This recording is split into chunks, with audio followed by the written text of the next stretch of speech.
Look તો જો આપે, લૂક તો જો આપે. મીઠો ઝઘડો થયો જ ને શિવાની? મીઠો ને ખાટો ને ખારો નહીં તો મને ખબર. શિવાની એનઆઈસી નો આઈસ્ક્રીમ મગાવી લઉં ને? મને ખાઓ. હમણાં તો કીધું તારે એનઆઈસી નો આઈસ્ક્રીમ ખાવો છે. મને ખાવો હવે. કા ભાઈ તું આવી રીતે મારી સાથે સસ્પેન્સમાં રમસ? એમાં શું સસ્પેન્સ કીધું મેં? તો એ તો એવું જ છે. હમણાં કીધું કે મને તો આઈસ્ક્રીમ મગાવી દે તો હું માની જઈશ. શું માની જઈશું? એમાં છે ને રીલ કરતાં કરતાં પાછો નાનો એવો ઝઘડો થઈ ગયો છે. એટલે કે એક રીલ હતી, એનો કાંઈક કન્સેપ્ટ હતો, ડાયલોગ કાંઈક બોલવાનો હતો, એ સરખો નહોતો થતો. તો મારાથી સરખો નહોતો થતો. કેટલી વાર નહોતો થતો સરખો? એટલે એક જ તો મિસ્ટેક કરી, એક જ વાર. મતલબ કે ઘણા બધા જે કાંઈ બી કારણો હોય, આપણે મૂળ સુધી નહીં પહોંચી શકીએ આમાં. એ તો માનવા જ તૈયાર નથી. એ કંઈ કારણ હતું જ નહીં. એક ભાવાર્થ અલગ હતો, ડાયલોગ સેમ હતો. તારે જે બોલાવડો હતો એનો ભાવ થોડોક અલગ હતો, અને મેં બોલો તો એનો ભાવ થોડોક અલગ, મિનિંગ ખાલી થોડુંક અલગ થતું હતું. હા, એટલે કોઈ પણ કારણોસરથી એ થોડોક મીઠો ઝઘડો હોવું જ ન જોઈએ. મીઠો ઝઘડો થઈ ગયો છે. મીઠો ઝઘડો થયો જ ને શિવાની? મીઠો ને ખાટો ને ખારો નહીં તો મને ખબર. ના ના, તીખો ઝઘડો થઈ ગયો થોડો. એટલે પછી મનાવવું તો પડે જ આપણે. તો આપણે મનાવીએ. જે એક હજારો વર્ષોથી ચાલતી આવતી પરંપરા છે કે વાઈફ છે એ નારાજ થાય, ઘણીવાર કોઈ કારણસર નારાજ થાય. કારણ તમે ન આપો તો કારણ વગર નારાજ થાય. પણ તમે મનાવવું એ તમારી ફરજ છે. એટલે આપણે મનાવીએ છીએ. તો મનાવા ગયો તો મેં એને કીધું કે એટલે મનાવ્યું, આપણે સોરી બોરી કીધું ને એ તો આપણે તરત કહી જ દેતા હોય રાહ જોયા વગર. તો એ મને કહે કે તું મારા માટે આઈસ્ક્રીમ મગાવી દે ને, તો એ કે હું માની જાઉં. તો હું આઈસ્ક્રીમ મગાવવા માટે આવ્યો. તો મેં એને કીધું કે તારા ફેવરેટ આઈસ્ક્રીમ છે ચોકો ચિપ્સ વાળો, એ મગાવું ને. તો હવે એમ કહે છે કે મારે આઈસ્ક્રીમ નથી ખાવો. તો મારે આમાં કઈ લાઈન લેવાની? પૂછવાનું જ શું હોય એમ મતલબ કે અચ્છા,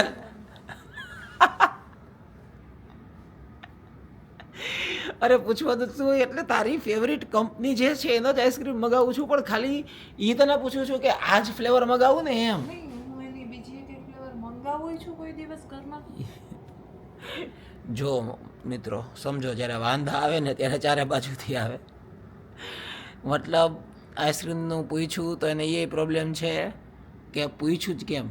ખબર હોવી જોઈએ તને કે કઈ બ્રાન્ડનો આઈસ્ક્રીમ ને કઈ ફ્લેવરનો આઈસ્ક્રીમ મને ભાવે છે. ડાયરેક્ટ ઓર્ડર જ થઈ જવો જોઈએ ને, ડાયરેક્ટ આઈસ્ક્રીમ આવી જ જવો જોઈએ. એટલે પાછી મને એક ભૂલ કરી, આપણે મનાવા ગયા એમાંથી બીજી ભૂલ એને પકડી. એટલે મને બીજી ભૂલ ખબર પડી કે મારાથી ખોટું પૂછાઈ ગયું. આ જ રીતે આ એક બહુ મોટી વિષય વસ્તુ છે કે જેમાં તમારે સતત નવી વસ્તુ જાણ્યા રાખવી પડે. હા, જે તમને કેમેરામાં દેખે છે એ જ મોટી વિષય વસ્તુ છે. એમાં તમારે સતત એ સબ્જેક્ટનો ઊંડાણપૂર્વકનો તમે અભ્યાસ કરો ને ત્યારે તમને ખબર પડે કે ઓકે કેટલી વસ્તુથી આ નારાજ થાય છે ને કઈ વસ્તુ નથી હોતી તોય નારાજ થાય છે. ઊંડાણપૂર્વકનું ઊંડું ગહન જરૂરી છે આમાં. એટલે હવે આપણે આઈસ્ક્રીમ મગાવી લઈએ, પછી આઈસ્ક્રીમ ખવડાવીને આપણે એકવાર છે ને ટેસ્ટ ડોઝ આપીને જોઈ લેશું કે ભાઈ આની શું અસર આવી છે. એકાદી પેલા ચમચી આઈસ્ક્રીમની છે ને મોઢામાં દઈને થોડુંક આપણે જોઈ લેશું કે ભાઈ પોઝિટિવ બાજુ જાય છે કે શું થાય છે ન ને. જતો હોય તો શું કરીશ તું? જો કંઈક બીજી ધમકી આવી. શું? ન જતો હોય પોઝિટિવ બાજુ તો શું કરીશ એમ? જો પેલા કે બનાવવા માટે આઈસ્ક્રીમ મગાવ, પછી મેં ફ્લેવર નક્કી કર્યું તો માંડ એ બધું પૂરું થયું. તો પછી કે એ ખાધા પછી જો હું ન માની તો એ કે તું શું કરીશ? ચાહે તો તું કહી દે ખાતું તો ગુસ્સે ના ગુસ્સે રે, બરાબર, તોય વાંધો નહીં. એ તો હું આ મંગાવી તો લઈશ, 400-500 વાંધો નહીં, રૂપિયાનો ગુસ્સે આઈસ્ક્રીમ મગાવશે, ના, એવું મંગાવી ખાઈ લે ને પછી ગુસ્સો રે. આપણું તો બધું જાય ને ઓલું. વાંધો નહીં, હું મંગાવી લઈશ. સારું છે. શું દે મંગાવી મને લઈશ? તમારે. હું ગુસ્સે રહું છું ને, હું જ મંગાવી લઉં. મને કે તું ગુસ્સે છો? હા. હજી ગુસ્સે છો? હમ. અરે પણ મેં તને મનાવ્યું ને, શું કામ ગુસ્સે છો? શું? તો આઈસ્ક્રીમ મગાવી લઉં છું તો ખાઈ લે ને પછી ખુશ થઈ જા. મારામાંથી ઓર્ડર થાય જ છે, હું મંગાવી લઈશ. ખુશ નહીં થાઉં. ના હું જ ઓર્ડર કરીશ ને હું તને ખવડાવીશ મારા હાથે. ના ભાઈ, બાબુ એના બાબુને ખવડાવશે. કાંઈ કાંઈ ફેવરની જરૂર નથી મારે. નહીં ફેવર ક્યાં, મતલબ આ તો ફોર એક એઝ અ હસબન્ડ મારી ઓલામાં હા ભાઈ, મારું કર્તવ્ય છે મારું. કાંઈ જરૂર નથી. હાલશે. મોઢું મોજ કરીને જ બોલે છે. આઈસ્ક્રીમ પહેલાં આપણે મગાવી લઈએ. આઈસ્ક્રીમ મગાવી લીધો છે. ઓમ તો ગુસ્સામાં છે થોડું ઘણું. ગુસ્સામાં તો નથી પણ થોડુંક આમ રિસાઈ ગયેલું છે. પણ જો બે મોઢે ભેળ ખાઈ જ પાછું, મતલબ એવું નહીં કે રિસાઈ ગયા તો આપણે થોડોક ટાઈમ ન ખાઈએ. મમ્મીએ ભેળ બનાવી દીધી, ભેળ બે મોઢે ખાય. તે બનાવી દીધી હોત તો નો ખાત. ઓહો, કે મેં બનાવી દીધી હોત તો ન ખાત. મમ્મી આ ભેળ તો મેં જ બનાવી ને.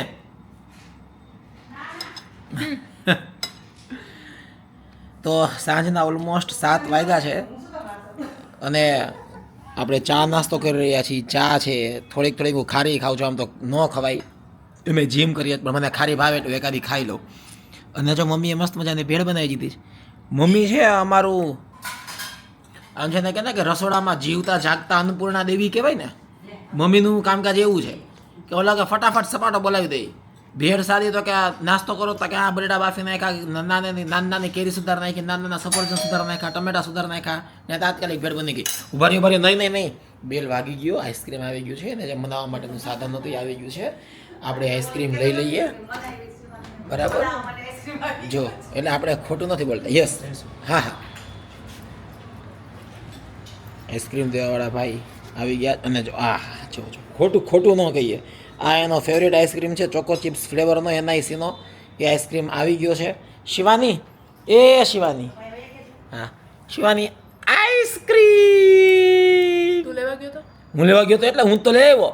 એફર્ટ કર્યા હતા કઈ? એફર્ટ કર્યા તો આ કાયદેસર ઓર્ડર કર્યો, ડોર સુધી લેવા ગયો, એન્ટ્રીનું એપ્રુવલ આપ્યું, કેટલું કર્યું ભાઈ.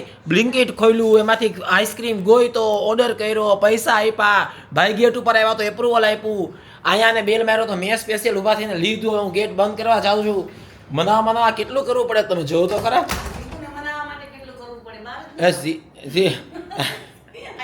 અમારે સીબોને કેવું છે કે આઈસ્ક્રીમ છે ને ઘરમાં અમે બોલતા નથી, કેમ કે બોલીએ ને તેના કાન ચમકે. એવી અમુક વસ્તુ છે કે જેનાથી એના કાન ચમકે. એમાંથી એક વસ્તુ છે ભજીયા અને એક વસ્તુ છે આઈસ્ક્રીમ. જો આ તમે બે વસ્તુ બોલી ગયા ને પછી રાહ જોયા રાખે. અને અત્યારે તો મમ્મી એને નાસ્તો કરે, મમ્મી બધાય નાસ્તો કરાવે. ઘરમાં અમે 3 ડોગી, સોરી 2 માણસો અને 1 ડોગી, એટલે બધાને નાસ્તો પહેલા અમને બેને મને શિવાની નાસ્તો કરાવી દીધો. હવે ઝીબોન નાસ્તો કરાવી. તે નાસ્તો કર્યો કે નહીં? હા બસ માં હે ને માં તો એ છેલ્લે નાસ્તો કરશે. એટલે ભજીયા તો અમે છે ને અત્યારે તો ઉનાળો છે ને નો આપણે જનરલી ખાતા હોય, બાકી એને આપવા જ પડે, એ શાંત થાય જ નહીં. અને હું અત્યારે જો આઈસ્ક્રીમ તો સાવ ધીમે બોલવું પડે. એટલે મમ્મી શું બોલે ખબર છે, ઘરમાં અમારા કોઈકને મગાવવું હોય ને કાંઈ તો મમ્મી વ્હાઈટ બોલે કે વ્હાઈટ મગાવ્યું. એટલે વ્હાઈટ એટલે અમારો કોડવર્ડ છે. કયો કોડવર્ડ છે મમ્મી? આઈસ્ક્રીમનો. અરે બોલવાનું નથી શબ્દ, કામ બોલસ? અરે ભગવાન, શું બોલવાનું છે? વ્હાઈટ બોલવાનું. હા, ઈ શબ્દ મમ્મીએ જ આપ્યો. મમ્મીએ જ પહેલી વાર કીધું કે વ્હાઈટ ખાધું, વ્હાઈટ મગાવું. ત્યારે મને વ્હાઈટ પછી કે આઈસ્ક્રીમ એટલે એવું છે. તો હવે તો શિવાની હસતો ખરા. શિવાની સ્માઈલ તો દે. પરાણે આ તો રોકી રાખ્યું. નહીં આ તો બધા દેખાય જ છે. પરાણે રોકી રાખ્યું. એક હસબન્ડ તરીકે મેં 100 એફર્ટ આપ્યા છે ને મનાવવા માટેના. હો, એમાં જરાય નકારી ન શકાય. 30 સેકન્ડનું બાજવાનું અને કલાકથી તો હું મનાવું છું. લુક તો જો આપે. આઈસ્ક્રીમ છે ને થોડોક આપણે ઢીલો થવા દઈએ, પછી એને આપણે ખવડાવશું. ઢીલો થઈને જ આવ્યો હોય છે. તમને એને આપણે ખવડાવી દઈએ. તો આપણે આઈસ્ક્રીમ જે છે એ ખોલી નાખી અને ડિલિવરીમાં આવ્યો એટલે થોડોક ઢીલો જ છે, એટલે એને શું થોડોક ઢીલો આઈસ્ક્રીમ ભાવે. હમણાં એમને ડાયરેક્ટ ઓલો દઈ દીધો હોત ને તોય પાછું એમ થાત. બનાવવામાં તો તમારે વધારે ધ્યાન રાખવું પડે, એના કરતાં ઝઘડો થઈ જાય ને એ સારું. પણ જો બનાવવામાં તમે એક સ્ટેપ ચૂક્યા, આ સ્ટેપ બાય સ્ટેપ પ્રોસેસ છે. અને મને હું આમે એક્સપર્ટ થઈ ગયો કે મને આની હેબિટ છે. એટલે આમાં તમે ન ચૂકી શકો. જો નહીં, આ તો એટલો ઢીલો થઈ ગયો કે નહીં ખાવ. એક કીધું તું ને એક ખાલી સ્પૂન લઈ લે એટલે આપણે મનામણા થઈ જાય. એમ આપણે ઓલો ના, હું લઈ લઈશ. ઉપવાસના પારણા કરે હું ને મારી રીતે ખાઈ લઈશ. હું તારા હાથે નહીં ખાવ. એ બચ્ચું એવું ન કરાય. જો આપણે એને આ ચમચીમાં નહીં આપીએ, કેમ કે આ એની ફેવરિટ ચમચી નથી. હું એની ફેવરિટ ચમચી લઈ આવ્યો છું. આપણે 50 બાકી રાખતા જ નથી. એક સ્ટેજ આપણું હૈસી જો કેમેરો સામે છે કે ન મને છે. નહીં વાંધો. જોઈ કે ચમચી બગાડી કે નહીં વાંધો. દિલથી કરવાની હો ભાઈ સેવા. હા હા હા જો આપણે ચમચી ભરી લીધી છે યા લે લે લે લે લે આઈ વઈ વઈ વઈ વઈ વઈ હાપુત ખુશ થઈ કે ન થઈ ખુશ થઈ મોઢું આમ જોતો મોઢું આમ જો આ તો હજી એના એવું કંઈક કરે આપણે હજી એક ચમચીમાં ટ્રાય મારી હવે 100% હશે 100% હશે વિશ્વાસ છે મને મારી વાઈફ ઉપર એ હાલે હાલે હાલે કલાકમાં નો હસું હે આટલા કલાકમાં નો હસું હાલે બસ એમને ખાઈ લો એમને ખાઈ લો હાલે બસ ભગવાન સુખી રાખે ભગવાન સુખી રાખે જો હસી ગઈ એમ તો મારી વાઈફ તરત હસી જાય હો પ્રોજેક્ટ પૂરો એ કે ઓછી ચમચીમાં નહીં જો પોતે મતલબ દાબવા માંડી જેને કે ને બે મોઢે પેલા ભેળ ખાય પછી આઈસ્ક્રીમ ખાય પછી કે હું જીમમાં તો જાઉં છું ને આ મજાક હતી આ તમે યાર આરામ તે હમણાં એક માંડ હજી સુલટું નથી ત્યાં બીજું મારા જ સ્વભાવમાં વાંધો છે જો તો એને કહ્યું મેં કીધું ને મારા સ્વભાવમાં વાંધો જો તો એના મોઢા ઉપર સ્માઈલ આવી બસ આપણે આઈસ્ક્રીમ ખવડાવીને થોડું ઘણું આપણે મનાવી લીધું છે આ પ્રોજેક્ટ આપણે પૂરો કરીએ છીએ જો બધું બરાબર રહ્યું આવું ને આવું અને હું જીવતો રહીશ તો આપણે ફરી પાછા નવા વ્લોગમાં મળશું પણ ત્યાં સુધી આ વ્લોગને લાઈક કરી દો ને ચેનલને સબસ્ક્રાઈબ કરી દો બાય બાય